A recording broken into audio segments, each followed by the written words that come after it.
అమ్మ నేను తింగరోడు అనుకుంటుంది, కానీ నువ్వు మామూలుడివి కాదు.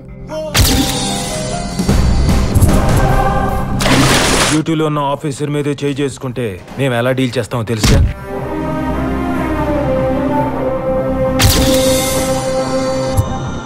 ఇంకోసారి రిపీట్ అయితే